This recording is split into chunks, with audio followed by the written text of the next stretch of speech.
Good afternoon, Mower Medic 1. Today we have a Honda commercial on the bench. I've diagnosed the motor has about 60% leakage past the piston rings in the valves and stuff like that. You can check out my other videos to how to perform a leak down test. Basically, this engine has been dusted. One of the air filter screws were missing. You can tell the one on the left there is a new one. But basically the engine's dusted. It's smoking real bad, and the only bad thing I don't like about Honda is they don't offer a what you call a short block. You have to repair the engines with parts. By the time you do that, parts and labor, you can just buy a whole new engine.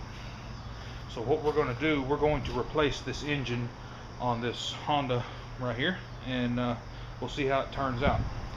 The next step is, this is something that you don't have to do, but it will make your life 10 times easier. Underneath this engine are some little plates, and if you don't have a way to fasten these down, you know, it's just going to be harder than you know what to get everything lined back up and getting those put on there. Always get permission from your customer before you weld on a machine. But what I'm going to do, I'm going to tack weld these plates on both sides, one here and one there, but it will make your life much easier.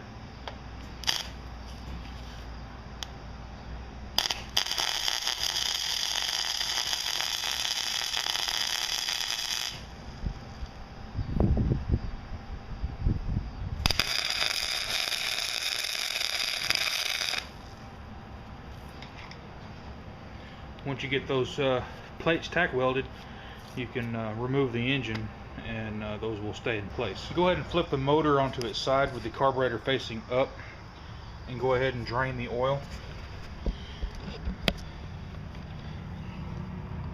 Right there. As you can tell,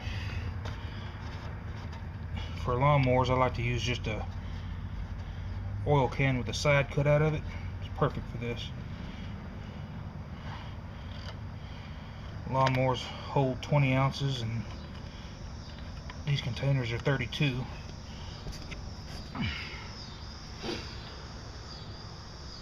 Let all the oil drain, and then we'll start disassembling the clutch. We'll take the cables off, and the motor comes off fairly simply. Go ahead and remove the blade bolts. They're 14 millimeter.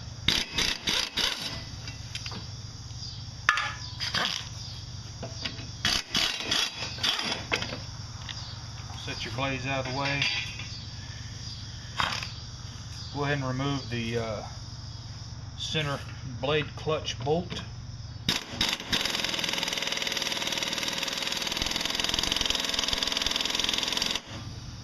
And it may be a little tight. Let my air compressor build up and we'll see what happens.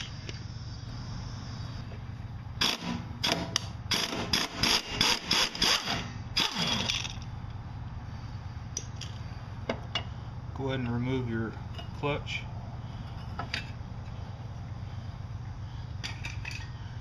And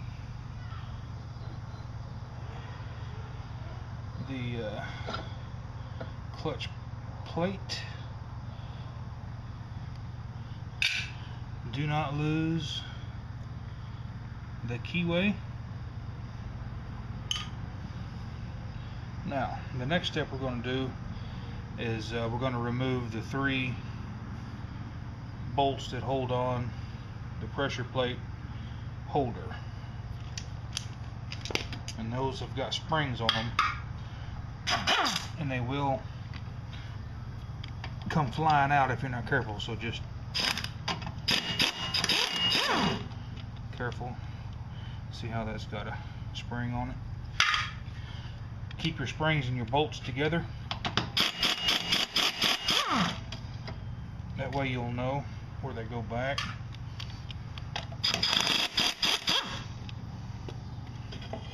Once you get that last spring and bolt out, you can remove this from the engine and you can remove your ball retainer. Next step, you're going to want to blow all the grass out from around it right here, and we're going to remove the cable. Go ahead and disconnect your cable right here, just pull it away and out of the way for now. The next step, you can actually take the clutch basket and pull it away from the engine a little bit to disengage those springs. You see how that just kind of flopped out of the way? Once you do that, these springs, the clutch springs, come loose, and then you can just pull this whole clutch basket off of here, just like that. Your springs are here. Clean all the grass out from around those. Check your bearing, make sure it's good. Set it out of the way. Go ahead and get the rest of the grass cleaned up. Now this is the most important part of this whole job, is this thrust washer right here. You can see that. This is the first thing that you put on. So don't lose the thrust washer. Next step, we're going to remove the 10mm bolts that hold the bracket on for the cable. At this point, we're just about ready to pull the motor, or start removing the motor mounting bolts. Couple more steps. You want to remove the throttle cable, and you want to remove the cover for the drive shaft, so you'll have room for it to pivot up and away and out of there. So I'll get that, and we'll start removing the engine bolts, and we'll get this motor off of here. Go ahead and remove the 4 engine mounting bolts. They're 12mm.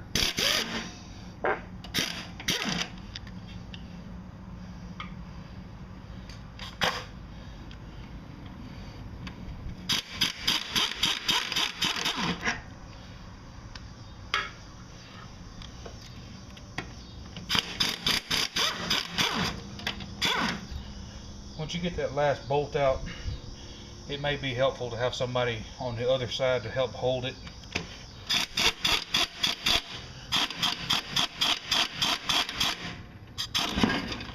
Just kind of let it fall down, and you can basically take the motor now, wiggle it, wiggle the drive shaft out of the way.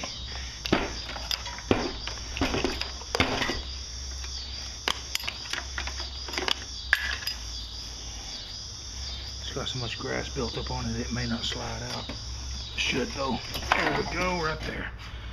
Alrighty. Yeah. A lot of grass built up.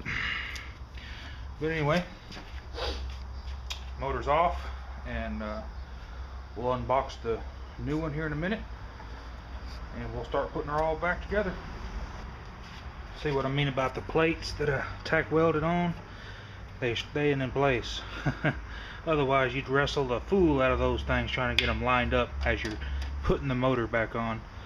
Why they put those there, I don't know.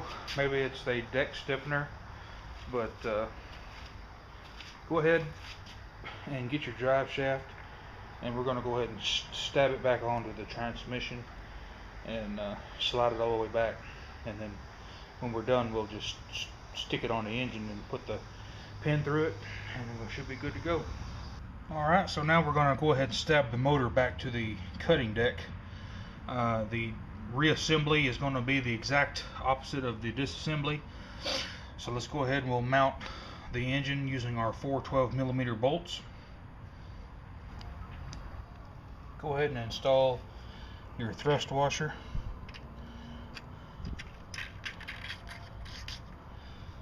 And your clutch basket.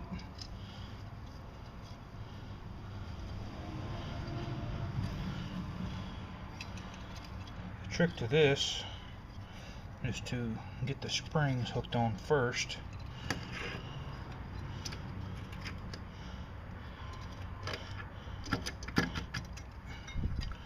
Like that. And make sure that they're rotating. Now, go ahead and make sure your springs are hooked.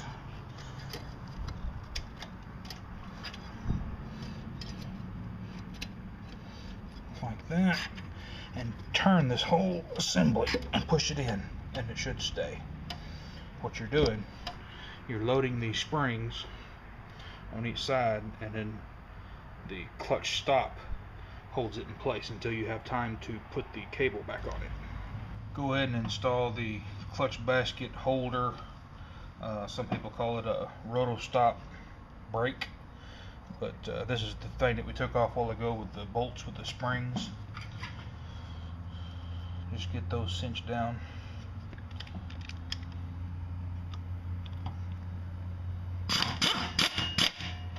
Oh, I just want to show you something. This bolt actually got a shoulder on it, so you can't over tighten it. So just tighten it up until it stops.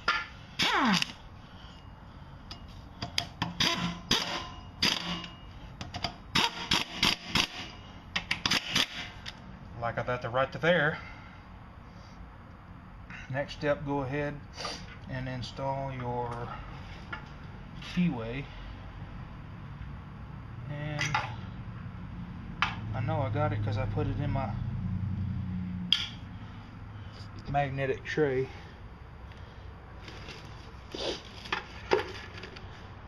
But where did it go? Where did it go? See what I mean? How stuff gets lost? Oh well, I'll find it here in a second. Found it. Na na na na na na. It was down inside the socket. There it is, right there. I knew I put it over there. Go ahead and install your keyway or your moon key. Go ahead and install your clutch disc. Just rock it back and forth until it catches that keyway. Make sure it's in there. And put your end cap of your clutch and your clutch spring back on, and you're almost done. Go ahead and install your blades and hook up your right here the drive shaft with your pin and keeper. Excuse me. But get that going, put the throttle cable back on it, put some gas in it and some oil, and we'll get her cranked up and going and see how it turns out. Well, we got everything buttoned back together. Let's go ahead and give it a pull, see what happens.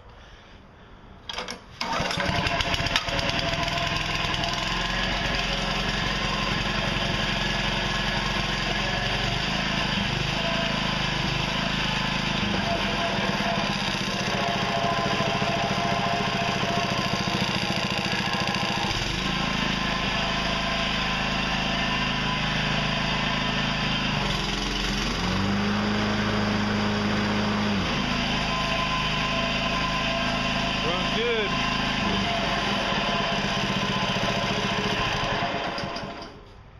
That's the way it's supposed to be.